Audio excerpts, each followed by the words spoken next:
comme la chanson qu'on a choisie, bah, elle utilise un procédé linguistique un peu compliqué et sophistiqué, j'ai demandé à Clara de venir m'introduire pour l'introduire auprès de vous.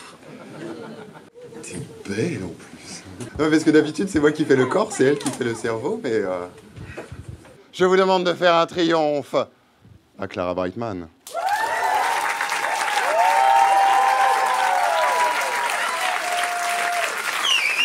Bonsoir.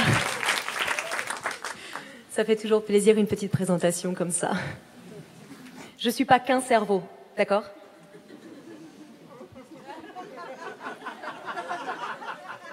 Ce soir, on va parler redoublement. Donc, il ne s'agit pas de la loi Blanquer, hein, on va vous épargner ça, on est là pour passer une bonne soirée. On va parler de linguistique.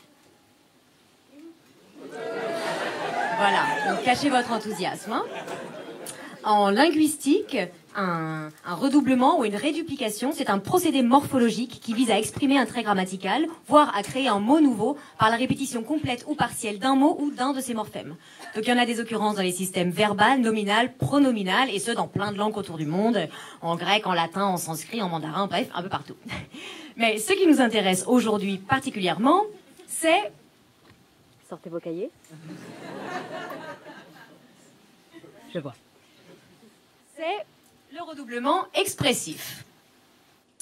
Alors, en hawaïen, j'espère que je vais bien prononcer, hoe, pagayer, hoe hoe, pagayer longtemps.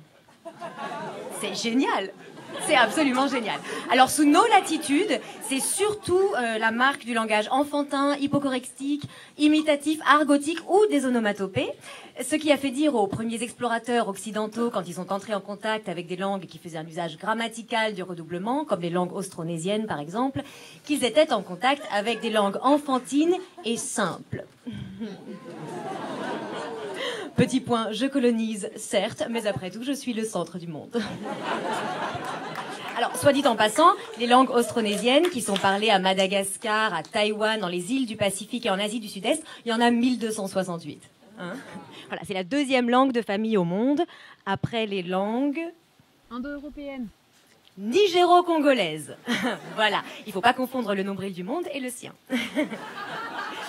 Alors, en français, il y a beaucoup d'exemples de redoublement expressif, dans le langage enfantin notamment. Par exemple, papa, maman, tata, tonton, mémé, pépé, mais aussi kiki, caca, pipi, popo, zézette, kékette et mon préféré, la doublette. On aime la double. Pampan-cucu. Alors, il y en a en argot aussi, bien sûr, nanar, neuneu, zonzon. Et en onomatopée, il y en a plein, au hasard. Pouette-pouette et crac-crac. Alors là, je sais ce que vous vous dites. Vous vous dites, elle n'est pas antipathique, la fraise tagada, mais où est-ce qu'elle veut en venir?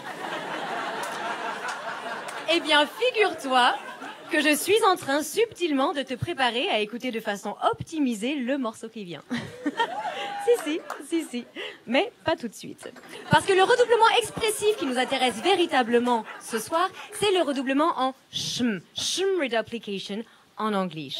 Donc c'est une construction qui vient du yiddish et qui a voyagé jusqu'à l'américain urbanisé du nord-est, on va dire New York pour ceux du fond, avec les communautés juives d'Europe centrale et d'Europe de l'Est. Et aujourd'hui, son usage est très large aux États-Unis, pas seulement dans la communauté juive. Hein, Philip?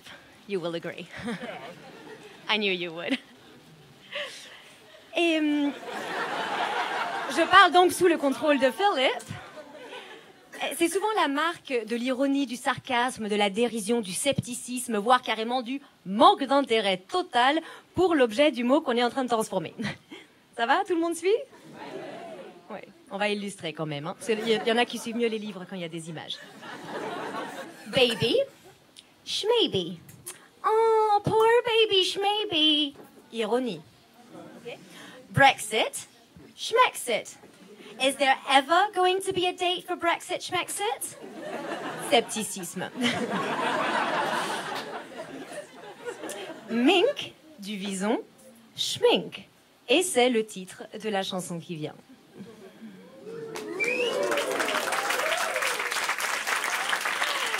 Fermez Prenez vos cahiers et accueillez comme il se doit celui à qui, ironiquement, je reproche tous les mois de parler trop entre les numéros et de se prendre pour Wikipédia, Schmartin Dust.